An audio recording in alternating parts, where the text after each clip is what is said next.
Bonjour, bienvenue dans cette nouvelle édition spéciale du 13h largement consacrée à l'épidémie de coronavirus. L'heure du confinement va durer, prévient le Premier ministre, et ce confinement se durcit même dans plusieurs villes, comme à Paris où on ne fera plus son jogging entre 10h et 19h. Notre invité, le président du conseil scientifique, le professeur Jean-François Delfraissy, nous dira s'il faut prolonger le confinement et à quelles conditions on pourra en sortir.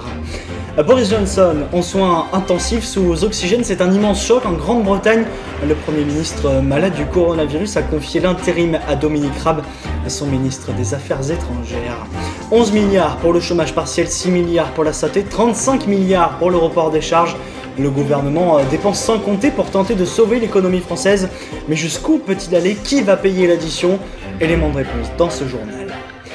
Et puis nous entendrons le témoignage d'un malade du coronavirus qui a été transféré en réanimation en Allemagne. Il s'est réveillé loin de chez lui sans trop comprendre.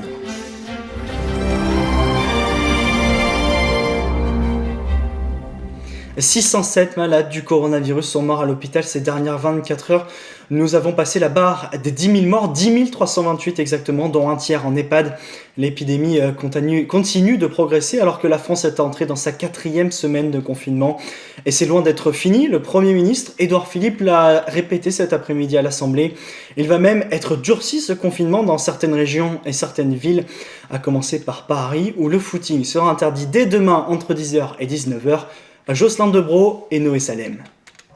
Dans la capitale, mais aussi à Sceaux, à Marcq-en-Barœul ou encore à Béziers, les municipalités ont choisi de muscler leur dispositif contre le coronavirus.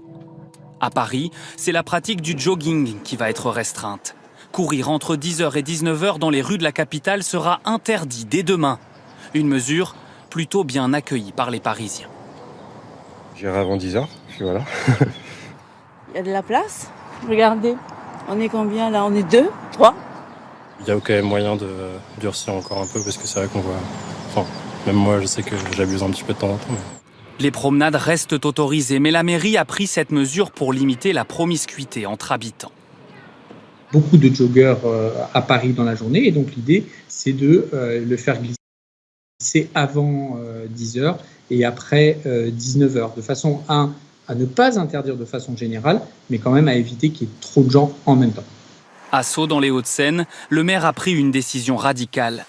Il oblige tous les habitants de sa ville qui sortent dans la rue à se couvrir le nez et le visage sous peine d'amende. Si certains approuvent la mesure, tous demandent à être équipés. Si le port est obligatoire, pourquoi pas? Si on réussit à nous mettre à disposition dans toutes les pharmacies des masques, pourquoi pas? Moi, je n'ai pas de masque, par exemple. Donc, je serai obligé de venir avec mon chèche autour de la bouche chez le boucher. Je ne suis pas sûr que ce soit la meilleure des solutions. À Marcq-en-Barœul, dans le Nord, le maire a décidé de verbaliser toutes les personnes qui crachent par terre ou jettent leurs gants et masques usagés sur le trottoir. Pour limiter les promenades, le maire de Béziers publie ce soir ses photos. Il a fait retirer tous les bancs de sa commune pour éviter aux passants de flâner, dit-il, et les obliger à rester chez eux. Le gouvernement ne veut pas parler d'un déconfinement, la question étant selon lui prématurée mais difficile pour les nombreux Français confinés de ne pas avoir d'horizon, de perspective de sortie. L'Académie nationale de médecine a fait ses propres propositions. Aujourd'hui, elle prône un déconfinement par région et non par âge en fonction de l'avancée de l'épidémie du coronavirus et du nombre de malades hospitalisés. Anthony Joly et Jacques Dubos. Quand, comment et où? Le déconfinement, c'est un horizon encore lointain, mais des scénarios se dessinent. L'Académie de médecine, par exemple, a donné aujourd'hui sa préférence. Elle se prononce pour un déconfinement région par région, en fonction des places en réanimation.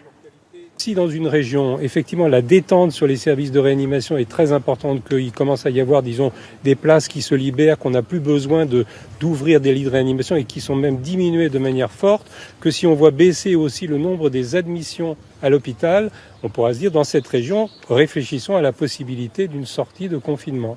Il y a néanmoins un écueil. Si toute une région ressort au même moment, l'épidémie pourrait repartir. Autre hypothèse de sortie de confinement, celle par classe d'âge. Tout le monde pourrait sortir, sauf les personnes chez qui le Covid-19 peut entraîner des complications graves. Par exemple, les plus de 65 ans et les personnes ayant des pathologies lourdes. C'est la solution privilégiée par ce spécialiste en modélisation des épidémies. Selon son scénario, les personnes âgées de plus de 65 ans ou fragiles ne pourraient ressortir que 3 ou 4 mois plus tard, le temps qu'une immunité de groupe se constitue. On sait que dans une population, quand vous avez 70% de la population qui est immunisée, le virus ne circule plus. L'image que vous pouvez avoir, c'est comme une forêt. Quand vous avez 70% de la forêt qui a brûlé et qu'il n'y a que quelques arbres qui restent, et le feu ne prend plus entre les arbres qui restent. Pendant ces 3 ou 4 mois, le virus circulerait, avec de fait le risque d'un nouveau pic. Alors pour éviter une nouvelle saturation des hôpitaux, les gestes barrières devraient encore être respectés et les personnes ayant des symptômes testées. Enfin, autre scénario, celui du stop and go. En clair, alterner des périodes de confinement et de retour à la normale. Le confinement serait remis en place à chaque poussée de l'épidémie pour limiter la saturation des hôpitaux, et ce, jusqu'à la découverte d'un vaccin. Et nous accueillons le professeur Jean-François Delfracy, spécialiste d'immunologie, qui préside le comité scientifique et qui conseille le président Macron, qui vient de rendre son nouvel avis. Bonsoir professeur Delfracy. Vous parliez dans votre précédente recommandation de 6 semaines de confinement au moins. Est-ce que vous êtes toujours sur cette durée ou au-delà ? Oui, on est encore pour plusieurs semaines avec le confinement, parce que vous savez que le confinement a un double objectif. D'une part, permettre au système de soins de faire face au nombre de patients en situation grave et donc d'avoir une cohérence entre le nombre de lits de réanimation et les formes graves. Et il a un deuxième objectif qui est de faire baisser la circulation du virus en population générale, de façon à pouvoir, quand on sortira du confinement, ce qui n'est absolument pas d'actualité, je le répète, eh bien, avoir affaire à un nombre de cas limité et pouvoir, cette fois-ci, utiliser alors toute une nouvelle stratégie se reposant sur les tests, sur le suivi numérique, etc. Mais le message que je souhaite passer ce soir, il est très clair. Le confinement commence peut-être avec une grande prudence à avoir une action sur finalement cette interaction entre le nombre de formes graves et la capacité du système de soins à résister. On a plutôt l'impression que c'est en train de se produire en région parisienne, mais encore c'est un peu tôt pour le dire, mais disons qu'il y a une tendance qui nous pousse vers cette direction. Mais il est impératif de poursuivre le confinement sur plusieurs semaines, et justement pour aussi préparer, réfléchir, déjà tester un certain nombre de tests dans cette période de confinement qui doit être toujours très stricte et avec des mesures très strictes. On reviendra tout à l'heure sur les tests, mais est-ce que le confinement a permis de figer l'épidémie sur le territoire ? La fameuse vague n'a semble-t-il pas atteint le sud-ouest ou l'est comme on s'y préparait ? Alors, les données que nous avons montrent qu'en effet, même avant le confinement, il y avait une différence entre les régions françaises, pour des raisons d'ailleurs qu'on ne connaît pas très bien et comment expliquer, par exemple, que dans le Midi, tout le Grand Ouest ne soit pas touché, ou que Nice, par exemple, ait été modérément touché alors qu'il y avait la population italienne à côté. Donc il y a encore beaucoup d'inconnus sur la circulation de ce virus. Alors, mettre ces régions en confinement, puisque c'est un confinement national, rappelons-le, donc identique dans des régions très touchées comme Paris et l'Est, et dans des régions moins touchées, on va aboutir dans ces régions qui étaient initialement moins touchées à une circulation du virus qui va être plus faible. Ça ne veut pas dire qu'elles ne seront pas touchées. Elles peuvent être touchées avec un décalage, mais néanmoins le niveau de circulation virale secondaire à ce confinement va permettre d'avoir, je dirais, une vision un tout petit peu plus positive, en tout cas sur ces régions, d'où en effet des visions un peu différentes d'une région à une autre. Vous restez avec nous, professeur Delfracy. On évoquera dans un instant les tests sérologiques qui sont déterminants pour la suite des opérations. Ces tests qui vont permettre de connaître la proportion de la population qui a contracté le virus et qui serait aujourd'hui immunisée.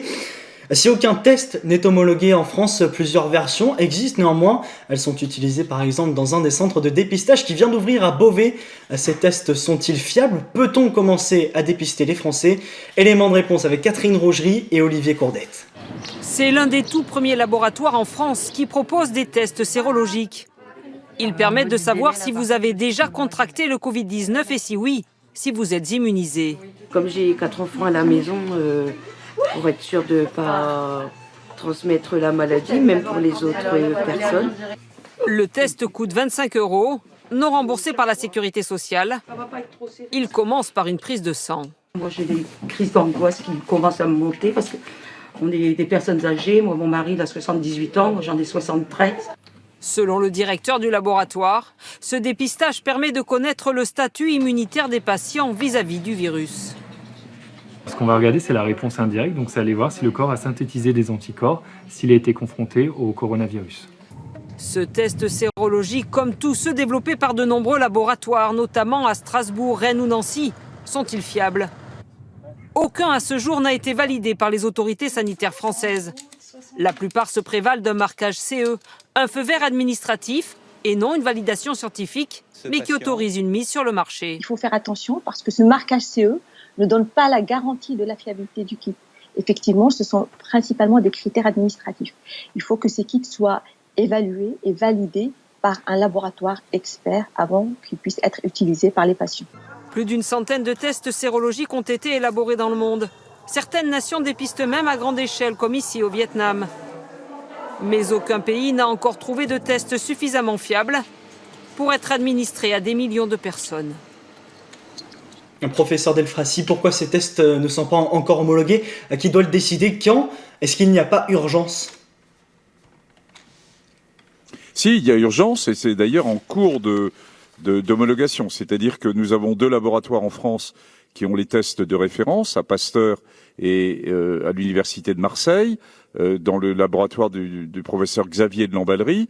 Et donc, nous avons les tests qui sont les tests qui permettent de bloquer la multiplication du virus. Donc, on compare ces tests commerciaux dont vous venez de parler par rapport à la sensibilité et à la spécificité de ces tests que nous avons à Pasteur et à Marseille.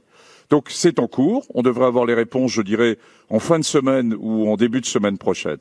Mais mettons-nous dans une perspective plus à long terme. Je suis sûr que d'ici 3 semaines, nous aurons des tests commerciaux parfaitement sensibles, parfaitement spécifiques, et qui seront donc en très grande quantité. Je rappelle que ces tests ne permettent pas de détecter le virus, mais permettent de détecter la réponse immunitaire. C'est comme quand vous faites un sérodiagnostic de rubéole ou un sérodiagnostic d'hépatite. Ça vous montre que vous avez été en contact avec le virus. Alors il y a deux points vraiment à souligner qui sont importants. Premièrement, ce virus est très particulier. Et quand il semble bien que quand on fait une forme faible, avec peu de symptômes, voire asymptomatiques, la production des anticorps soit retardée, qu'elle ne survienne pas comme d'habitude au bout de 2 semaines, mais qu'elle survienne à J28, c'est-à-dire beaucoup plus tardivement que d'habitude. Et vous voyez que le test, et bien sûr c'est important, mais le moment où on va le faire va être important parce qu'on peut avoir de faux négatifs si on teste trop tôt. Ça, c'est le premier point. Le deuxième élément, c'est qu'avec ces tests diagnostiques, on était à 0 test le 12 mars, on est à peu près autour de 3000 tests en France par jour en ce moment, et on sera probablement à plusieurs centaines de milliers de tests avec quasiment une production quasi industrielle de ces tests et des ELISA possibles sur de grandes chaînes avec à la fois les laboratoires publics et les laboratoires privés au moment je dirais, de fin avril ou début mai. Donc on va avoir la possibilité de les utiliser de façon très globale et de les utiliser en particulier dans la stratégie du post-confinement.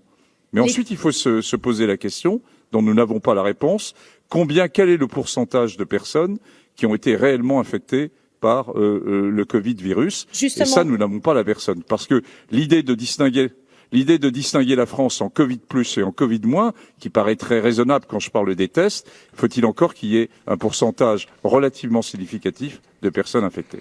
Et justement, le syndicat des généralistes MG France, qui s'appuie sur les données de 2000 médecins à travers la France, estime qu'il y a environ 1,5 million de Français qui auraient contracté le coronavirus. Cela fait 9% de la population. Je ne sais pas si ça vous semble probable, mais c'est assez peu dans un tel contexte finalement. Comment sortir du confinement ?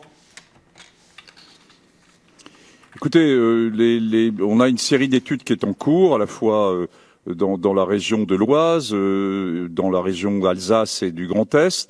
On a des données italiennes, on a quelques données chinoises également sur le sujet. Et voilà, c'est encore prématuré de donner un chiffre, mais disons que le chiffre est probablement de cet ordre, de l'ordre de 10% à peu près. Donc ça veut dire qu'une grande partie de la population française n'a pas été encore immunisée. Et donc, vous voyez l'importance à la fois des tests pour dépister ces 10%, ça sera peut-être plus, ça sera peut-être 15%, mais on sera très loin en tout cas, me semble-t-il, pour l'instant, des 50% qui seraient nécessaires.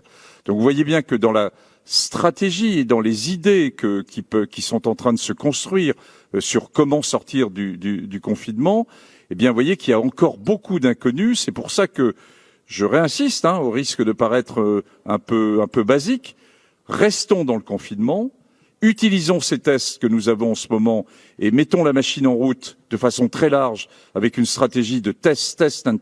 C'est le moment de le faire, et en particulier sur des populations un peu spécifiques, durant cette période de confinement. D'une part, les soignants hors l'hôpital, parce qu'ils vont être touchés également par le Covid. Deuxièmement, sur les EHPAD et les structures de personnes âgées en général.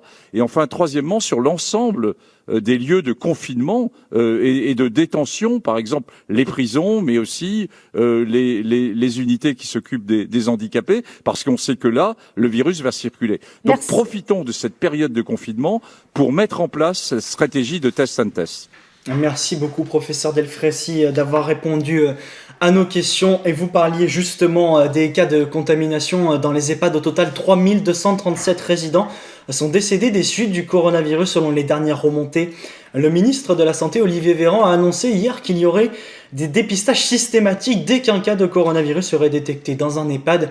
Cette mesure entrera en vigueur dans les prochains jours, mais certains établissements ont déjà pris les devants. Reportage avec Jules Longchamp et Caroline Sins. Dépister les résidents des EHPAD pour traquer le virus, là où il fait de nombreuses victimes, les maisons de retraite. Des analyses comme ici la semaine dernière dans un établissement de la région parisienne. Résultat, 20% des résidents contaminés.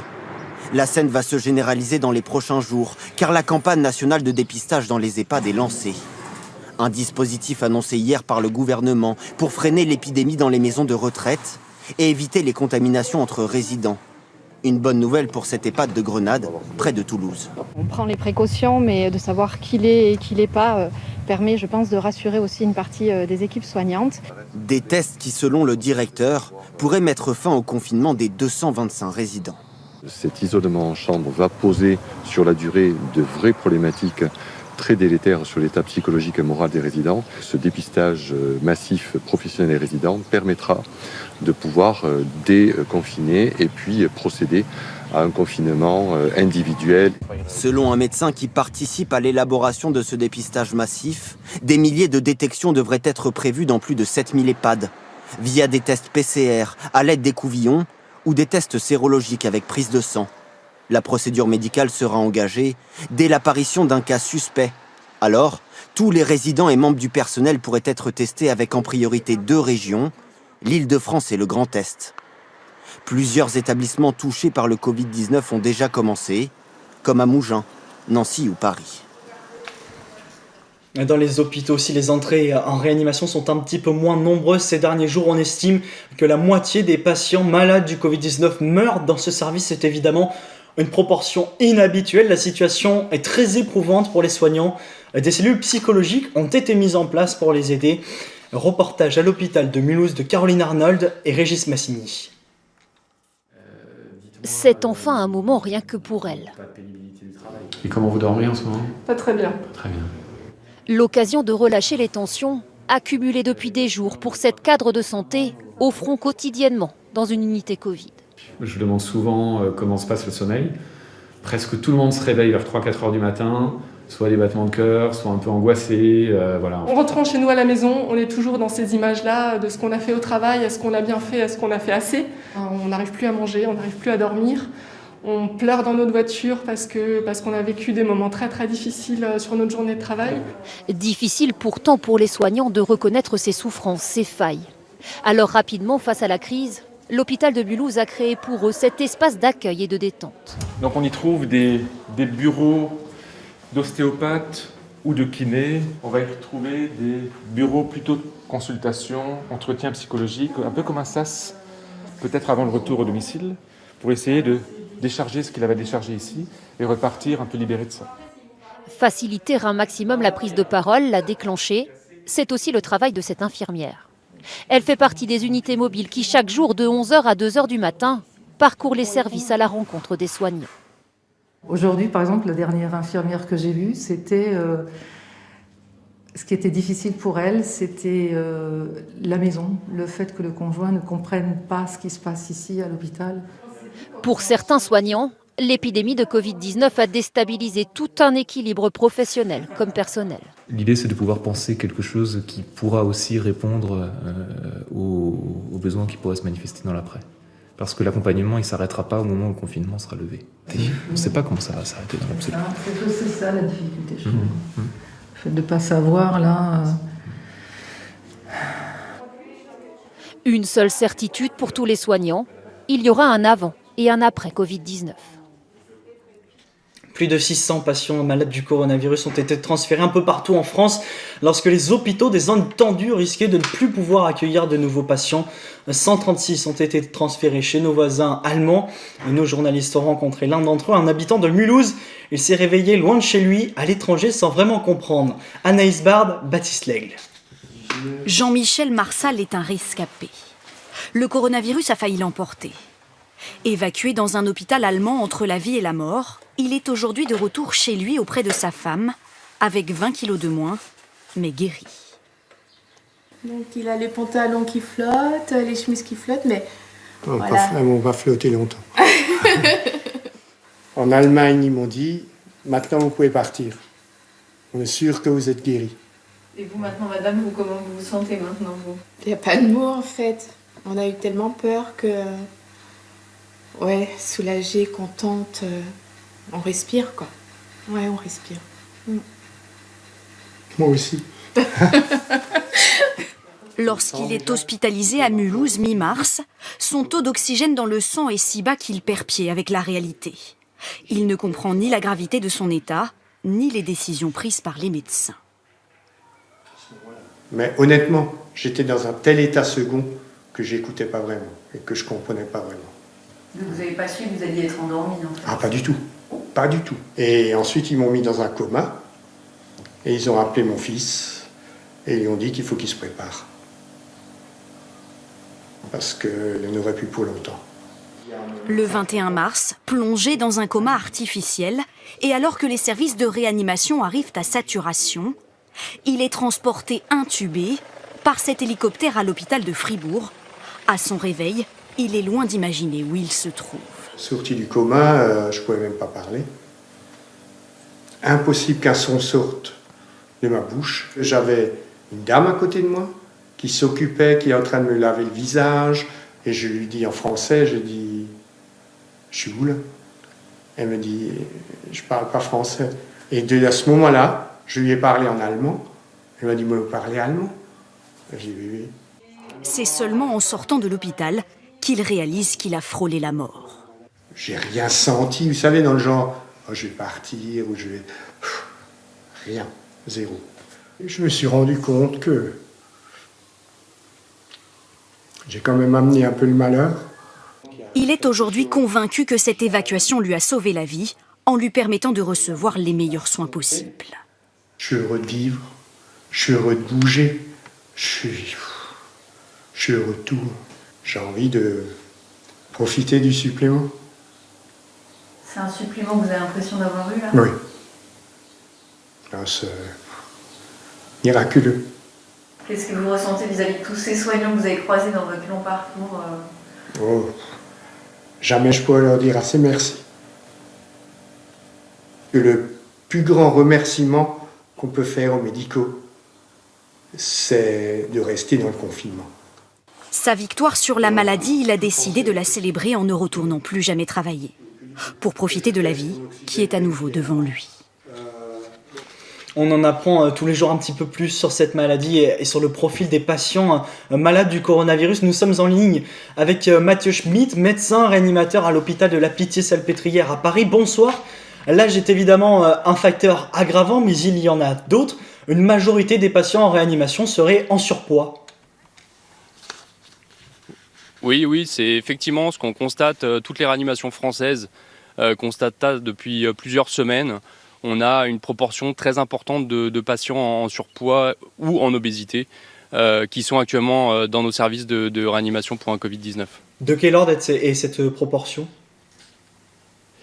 On va dire, c'est difficile de vous donner un chiffre exact, mais on est à plus de 70% actuellement, probablement. Est-ce que vous avez, vous, relevé d'autres facteurs aggravants, le tabac, l'alcool, l'hypertension ? Alors, il y a les facteurs qui sont actuellement décrits et qui sont assez bien identifiés. C'est d'une part le sexe masculin. On a environ 3/4 de nos patients qui sont des hommes. On a des patients hypertendus, hypertension dans une série italienne qui a été publiée récemment, c'est 50% de la population de réanimation, les patients hypertendus, et le diabète. En ce qui concerne le tabac, c'est moins clair. On sait que le tabac est un facteur de risque d'avoir le Covid. Après, est-ce que c'est un facteur de risque d'aller en réanimation pour une forme grave? C'est beaucoup moins clair. Et ces facteurs aggravants expliquent que les patients jeunes meurent également du coronavirus? Oui, alors dans quelle mesure ils expliquent cette gravité de la maladie? Ça, c'est des choses qui seront à identifier et à investiguer plus tard. Mais ce qu'on peut dire actuellement, juste de façon très observationnelle, c'est que la majorité de nos patients jeunes en réanimation ont une obésité, une hypertension ou un diabète. Et on sait que ces trois maladies, enfin ces trois comorbidités sont également, ces deux comorbidités en particulier, l'hypertension et le diabète, sont associées, sont plus fréquemment retrouvées dans la population obèse. Merci beaucoup, Dr Schmitt, d'avoir répondu à nos questions. Ce qu'on pensait sans valeur il y a 6 mois est d'un seul coup devenu rare. Le président Emmanuel Macron évoquait ainsi cet après-midi la question du manque de matériel médical alors qu'il rendait visite aux soignants de Seine-Saint-Denis. Il s'agissait en l'occurrence de surblouses, mais ce sont les masques qui sont devenus la priorité de l'État, au point qu'il n'aurait pas hésité à réquisitionner la commande de la région Bourgogne-Franche-Comté. Camille Gutin et Guillaume Marc.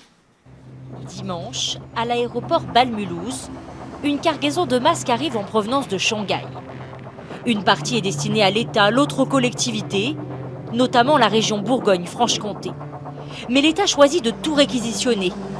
La Bourgogne-Franche-Comté ne verra jamais ces 2 millions de masques, commandés plusieurs semaines à l'avance, comme le montre ici cette facture. La commande, c'est 2 millions de masques chirurgicaux et 50 000 masques FPP2. Incompréhensible pour la présidente de région, les masques étaient principalement destinés aux EHPAD. Ce qui me met en colère, si vous voulez, c'est que derrière, où est l'efficacité? Parce que si on a fait ces commandes, c'est pas pour des prunes. On a fait ces commandes pour être aux côtés de l'État. Comment la population de Bourgogne-Franche-Comté est-elle prise en compte et comment ne se sent-elle pas lésée? Dans un communiqué, la préfecture se justifie, le transporteur n'a pas livré l'intégralité de la commande de l'État et l'État a compensé en prenant la totalité de la cargaison. Dans les Bouches-du-Rhône aussi, la semaine dernière, des masques ont été réquisitionnés. Dans un tweet, la présidente du conseil départemental se dit scandalisée. Légalement, depuis un décret publié en mars, l'État a pourtant le droit de réquisitionner les masques appartenant au public ou au privé jusqu'au 31 mai. Pour le moment, il n'a pas choisi de réquisitionner les commandes des entreprises. Une nouvelle cargaison de masques à destination de la Bourgogne-Franche-Comté devrait normalement arriver d'ici la fin de la semaine. Comment faciliter la vie des soignants, mais aussi des caissières et des policiers et de tous ceux qui continuent à travailler malgré les conditions sanitaires? La municipalité de Denain dans le Nord a imaginé mettre à disposition les vestiaires de la piscine municipale afin que tous les travailleurs puissent venir s'y doucher avant de rentrer chez eux, ce qui limite les risques de contamination de leurs proches. Barbara Six. Si Ludovic Brackman se rend à la piscine 2 fois par jour, bonjour, ce n'est pas pour enchaîner les longueurs, mais pour se doucher après une journée de travail. Vous pouvez continuer, vous suivez le circuit, vous rentrez dans les vestiaires pour vous changer. Responsable dans un hypermarché, il passe ici avant de rentrer chez lui. Un geste barrière de plus face à la pandémie. On va mettre l'entièreté des vêtements que l'on portait dans le sac, voilà, afin d'éviter de contaminer tout le monde. La piscine, fermée au public depuis le confinement, a été entièrement réaménagée. De 7h à 20h tous les jours, elle sert désormais de sas de décontamination. D'un côté, l'entrée sale pour ceux qui rentrent du travail, comme Jérôme Durier. Il est chef d'équipe d'un rayon boucherie. Avant, c'était plus de la débrouille. Je me déshabillais dans le garage. Tous mes vêtements partaient directement à la buanderie au nettoyage. Et moi, la douche directement, je me changeais chez moi. De l'autre, l'entrée propre, indépendante pour ceux qui partent travailler. Cet infirmier libéral vient se changer ici avant d'entamer sa tournée. Malheureusement, avec ce virus-là, on ne sait pas comment on peut l'attraper et comment on risque de contaminer les autres. Donc on se doit vraiment de prendre toutes les protections pour tout le monde. Une initiative de la municipalité pour les soignants, les policiers et tous les professionnels en contact avec le public. De quoi rassurer également leurs familles. On fait attention là depuis le début du confinement avec les enfants, de ne pas sortir. Donc le fait que lui il puisse se doucher à l'extérieur, c'est quand même bénéfique pour nous et puis pour lui aussi. Comme ça, il ramène pas le coronavirus à la maison. Une mesure de protection bienvenue alors que l'hôpital local voit arriver tous les jours de nouveaux cas de personnes souffrant du Covid-19. Et juste avant de refermer ce journal, un mot de la disparition de Jean-Laurent Cochet, un grand professeur de théâtre classique principalement. Il a formé entre autres Fabrice Lucchini, Gérard Depardieu ou encore Isabelle Huppert. Il a succombé au coronavirus à l'âge de 85 ans. C'est la fin de ce journal, merci de l'avoir suivi. Dans un instant, votre journal météo de Valérie Maurice, et puis juste après les aventures de Rabbi Jacob avec Louis de Funès. Ce soir, n'oubliez pas que France 2 vous emmène en terre inconnue sur l'île d'Ouessant, à l'ouest de la Bretagne. Raphaël de Casablanca embarque l'humoriste et actrice Nicole Ferroni. On se quitte avec ces belles images de Bretagne. Bon après-midi, à demain.